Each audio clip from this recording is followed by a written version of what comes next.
The Snapshots Music and Arts Foundation presents a conversation with artist Jason Soares on file sharing, cultural shifts in music, and the future of the record industry, recorded at the Atheneum Music and Arts Library in La Jolla, California. If you could share from your point of view how file sharing through the internet has changed the game in music today. It leveled it and destroyed it.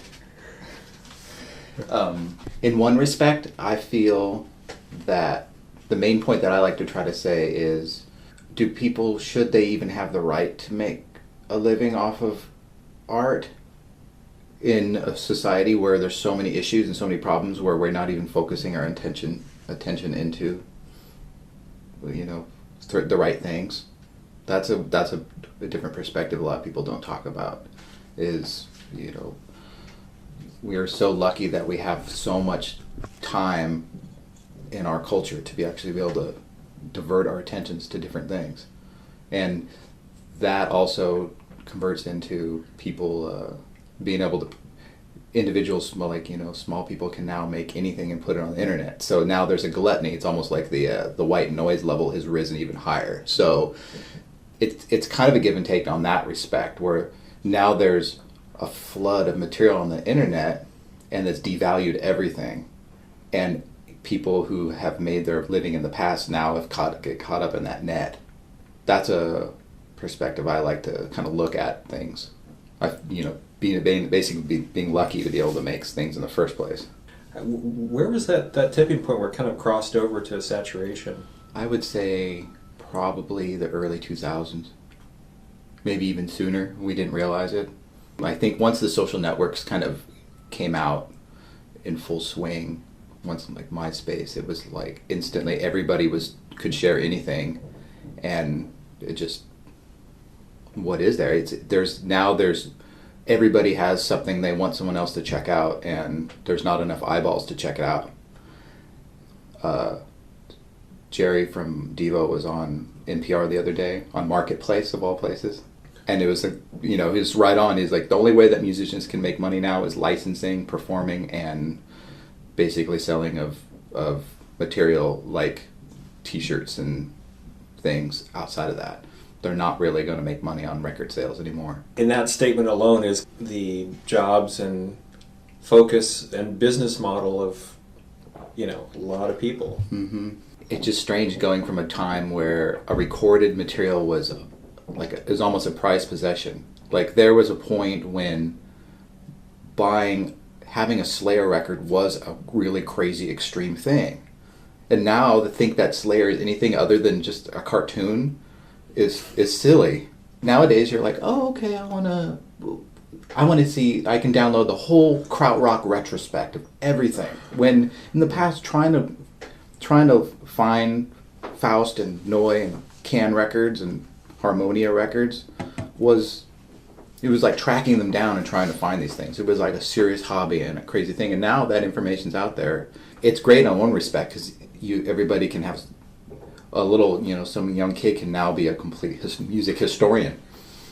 Yeah. But the whole scene has changed. There is no like culture of it's almost like there's no elitism in a respect, because everybody has equal access to that. To reference the record store, which was kind of the foundation that this process of becoming a music aficionado is built on, you would go in the record store and there would be someone that was kind of an expert in classical music. Unless you were a hobbyist, as you just said, it could be difficult, and you had to invest it. Each CD was $20. Mm-hmm. Most people who were that hardcore into record collecting worked at the record store, because that was the only way they could afford their hobby. They would spend half their paycheck on getting records or getting used records to people that would trade them in, and that was the only ways. I feel that under that, people who are really into music, why restrict themselves? All of a sudden there's this way where it's like, I can listen to the music that I want to listen to and not have to worry about it. Record labels have to make a profit, but the way that it seemed that they wanted to maximize that profit was to create eagerness to withhold the music that may have already been made a while ago. It almost backfired on them, because the release schedule, and the thing was, is they were sending out, here's a CD promo, all it needs is only one person needs to have that before it's on the internet, and it just was wild. It was like wildfire. I remember all my friends in their bands would be like, please don't post it on the internet. I'm like, yeah, I'm not going to post it on the internet because I know I'll listen to it, but I totally understand their plight. But that's how it had been going forever and ever. They would even wait. It was really common practice for most independent music for the college schedule when kids were going back to college, or it was like, okay, we're coming back from the Christmas break, or no one ever released CDs during the summertime because everybody was away from the campus, and it was right when they came back in August, September was when the CD started coming back out. And nowadays doesn't matter when you put out a CD, it's all about how much promotion you have. Artists have always been struggling, of course, because they are doing something that's it's like another level, like a meta level of culture. A lot of people have to do it, but I think it's at a point where maybe there's too much of it going on. There are more issues than piracy that have created the challenges, from the business model to oversaturation. What if there was no piracy and everybody used iTunes or Amazon to get their music and everything paid for it? I still don't know if that business model even would. I don't know how that would work, because it still destroys the whole record label as middleman promoter, and it's obviously music these days, since there is such a saturation, all it is about promotion. Who's going to promote whatever, and there is a whole industry that has to work with that, and the whole model of how record labels used to work got destroyed because now there isn't a conglomerate of a record label doing its job specifically as the middleman. Now it's any band is on their own and can market themselves on the internet however they want, and they have publicists that promote them, and even under that model, that totally destroys the concept of how it used to work. And I guess what I'm getting at is, if you're saying if piracy is a scapegoat, a label can easily say that's the cause, even though that their business is almost destroyed. It doesn't matter anyways. People are going to continue to buy music, and it'll be it'll be produced in different forms. How should music be fairly priced? If it has value. I mean, how do we determine that? Yeah, how does something have value? I don't know if most music has value. I mean, I could say that I try to live under the idea of, if there's something that I am genuinely interested in, it'd be nice to be able to help that person out who made that, give them a little bit of a kickback. I believe in that, but half the time you see it as, okay, well, I know that I bought this, they're not going to get any of that money. That's another really screwed up system. Half the time the artist isn't going to get anything out of somebody paying for it. So that even complicates the situation more. I guess what I'm getting at is that the whole system has changed. So yeah, it is an easy scapegoat for some. If their ship's crashing, it's easy to go, oh, that was what the cause was. Sometimes I feel like, okay, this is a new era, another disruptive technology, but it doesn't seem like it's slowing down at all. Like it's making things just totally weird. And it almost seems like it's not going to plateau, that it's just going to get even more and more different. Like hypergrowth. Yeah, hypergrowth. It seems like whatever the things that thrive are any systems that facilitate information transferring is what thrives, and any system that doesn't facilitate it crashes. And a record label, ultimately, they want it to facilitate, but they don't.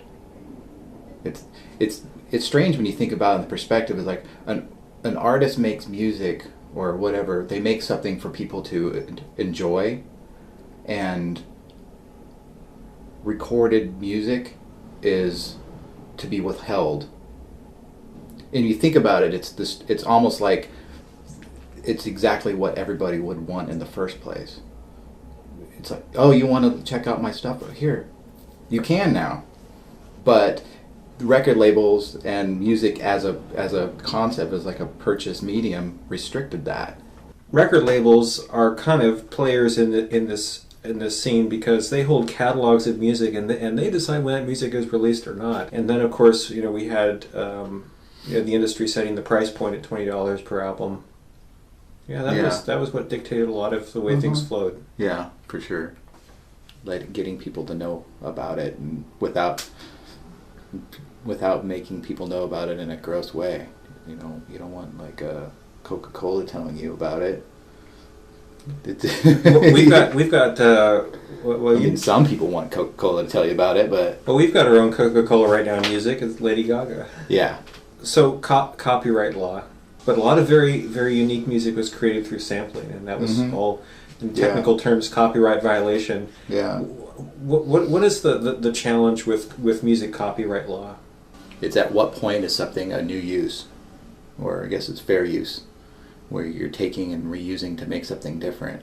But just like anything, it can be abused. There's like Lawrence Lessig, his whole thing is how copyright can restrict creativity from happening in the first place, where people shooting a documentary or a film and realize there's a product in the shot, and suddenly that company sues them because they have that product in the shot, or there's someone's music's playing in the background and from the neighbor's house, like while they shoot, and they have to clear that, and you're ultimately restricting. It's part of the culture and society, and that's a silly way. Like you can't police that. A person trying to create something cannot exude enough energy to they don't have the resources to be able to deal with all of that.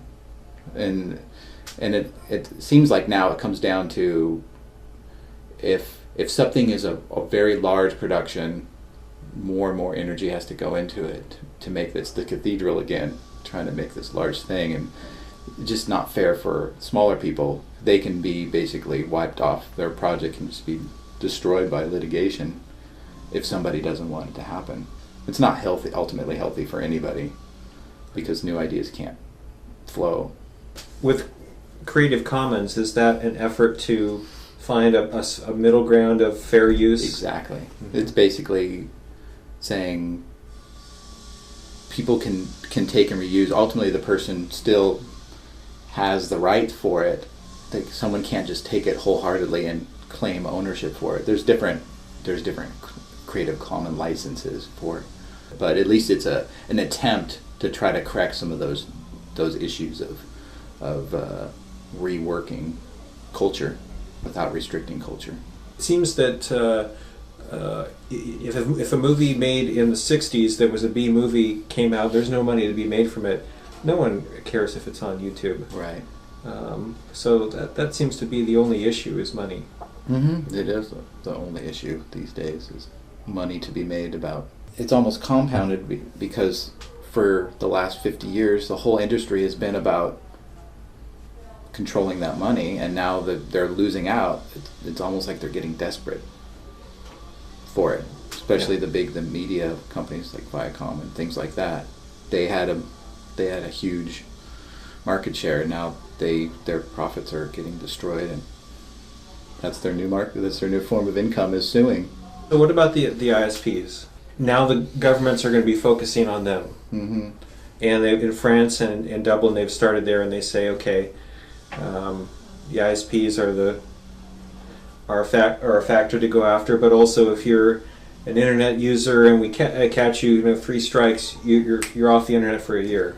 Yeah. I think it's heavy-handed because it's not really the ISP's deal, but I don't know. I think it's too extreme. The problem with that is there's other ways to get back on the internet. There's satellite internet and there's other ways around it. Why was the RIAA the kind of villain in this picture when it's kind of come to light that some of these hosting sites are saturated with malware, mm-hmm. and that gathers personal data, and that personal data is probably sold to advertisers. It's true, but the RIAA was a single entity that you could name Right. And you could tell that you could basically say yes or no for their activity. You either like it or didn't like it, but all those other software like Kazaa and all those had their advertising things they wanted to install.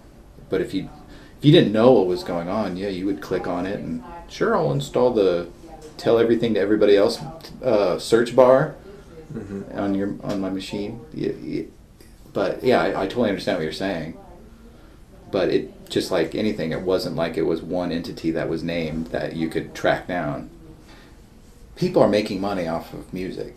I mean, I work at a company that makes music for commercials, and there's lots of money out there for it. And it's really all about people paying, people pay for it, people license music. That's really where money's at these days for music. And there's whole tracking. There's companies that all they do is track it on the internet, and then you have CSAC and ASCAP and BMI, and all their job is to say, hey, you use this, give us the cut for that, because here's the terms that are already set up within situations that already make money. A cable TV makes money because they have subscribers that pay for their programming, and then people put commercials on that to pay. There's money. That's where the money's at. Even in the downturn, it's still running. It's just where that money's found. Instead of people paying their $10 for a CD, they're paying $10 for their cable bill or buying more services, and that money's still in the system. It's just finding it. You think the models we have, iTunes and related, are basically what have filled the gap that record stores left behind? Yeah, I think yes and no. I mean, at least it's available. There, at the early days of the MP3 conventions, they always talked about the idea of the celestial jukebox, where it was, imagine a jukebox that you could play anything you ever wanted to hear, and you could get access to it. And it's kind of happened in the sense, if it's not on Amazon or iTunes, there's a handful of other places that you can basically find almost anything. Pandora is kind of the most interesting. They're just kind of like a aggregator of. They're basically playing the role of what a record store used to be, where they're just the taste makers, but they're taste makers with algorithms. Just two closing questions. So for bands, I want to cite a specific example of a band we both enjoy. So Boards of Canada had their early recording of Fueled, titled A Few Old Songs. They were tape cassettes that they gave to people, and they didn't want that. Apparently, they haven't released that material through Warp Records, and they shut down an eBay sale of that tape. And yet, it's become one of the most sought-after recordings. But yeah, they're kind of a strange example. They're a pretty popular band. They are. I mean, of course people are going to want all their stuff. Everyone else is giving it away on MySpace. Yeah, that's to say. And then you have the opposite extreme. It's like, here, have everything, you know? Yeah, so kind of it seems like what they should do is just put it out in a very controlled manner. If they put it out with basically no marketing and have available, they might make a little bit of money off of it and not have to worry about it. But I don't know why maybe they're embarrassed by it. I mean, that I've done stuff in the past I'm not totally stoked on, and I'm not excited about everybody listening to it, but if somebody looks hard enough, they can find it. Right. So do you think a lot of bands want to break from their label? It seems like nowadays it's all publicists. Yeah. From what I know about things, there are labels, but whatever's working for them. I don't know. I feel all my friends who I would say that they're pretty well accomplished musicians and they've done pretty well for themselves. Most of them were on Touch and Go, which was a pretty large independent record label, and last year or the year before they just shut their doors. They're like, we can't keep going on. We can't function. We won't be able to pay artists and keep at work as an active record label anymore. And so all of them were all out of a job. It's kind of a really an unfolding story. Mm-hmm. We don't know what the end of it is going to look like, but it's certain that the entire industry will never be what it was again. Yeah. The Snapshots Music and Arts Foundation, creating arts access through film.